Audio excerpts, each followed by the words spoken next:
Hi விவோஸ், இன்னைக்கு வந்து நம்ம என்ன பார்க்க போகிறோம்னா மகாநதி சீரியலோட ப்ரோமோ பார்த்து தாங்க இந்த வீடியோவில் போய் பார்க்க போகிறோம். வாங்க பார்க்கலாம். மகாநதி சீரியல் இன்னைக்கு எபிசோடு பார்த்தீங்கன்னா வந்துட்டு ஒரு வழியாக தீபாவளி ஃபெஸ்டிவலை எல்லாரும் ஜாலியாக கொண்டாடி முடிச்சுட்டாங்க. அதுக்கப்புறமா பார்த்தீங்கன்னா வந்து கொடைக்கானல் வீட்டை வந்து காவேரி பேரில் நாங்களே வாங்கிக்கிறோன்னு விஜய் வந்து காவேரி குடும்பத்தில் எல்லாருக்கிட்டையும் சொல்கிறாரு. அதுக்கு சாரதாவும் காவேரியோட பாட்டியும் ஓகே சொல்லிடுறாங்க. ஆனால் கங்காவும் யமுனாவும் அங்கே பேசாமல் வீட்டுக்கு வந்ததுக்கப்புறம் பார்த்தீங்கன்னா வந்து பிரச்சனை பண்ணுறாங்க. காவேரிக்கு வந்து அந்த வீட்டை வந்து நாங்கள் வந்து விற்க விட மாட்டோம் அப்படின்னு சொல்லி சண்டை போடுறாங்க சாரதா கிட்ட. அதுக்கப்புறம் பார்த்துட்டிங்கன்னா வந்துட்டு கங்காவும் யமுனாவும் காவேரிக்கு வந்து கால் பண்ணுறாங்க. அக்கா வந்து காவேரி கிட்ட கேட்குறாங்க, கொடைக்கானல் வீட்டை வந்து நீ வாங்குறன்னு சொன்னேன் அப்படிங்கிறாங்க. அதுக்கு காவேரி ஆமாக்கா அப்படின்னு சொல்கிறாங்க. உடனே அதுக்கு கங்கா சொல்கிறாங்க, நாங்கள் எல்லாரும் சைன் பண்ணாமல் நீ வீட்டை வந்து வாங்க முடியாதுன்னு தெரியும்ல அப்படிங்கிறாங்க.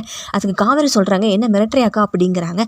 அதுக்கு கங்கா சொல்கிறாங்க, கொடைக்கானல் வீட்டை வந்து நீ வாங்கக்கூடாது அப்படின்னு சொல்கிறாங்க. உடனே காவேரி சொல்கிறாங்க, கொடைக்கானல் வீட்டை விற்றா அந்த வீட்டை வந்து நான் தான் வாங்குவேன் அப்படிங்கிறாங்க.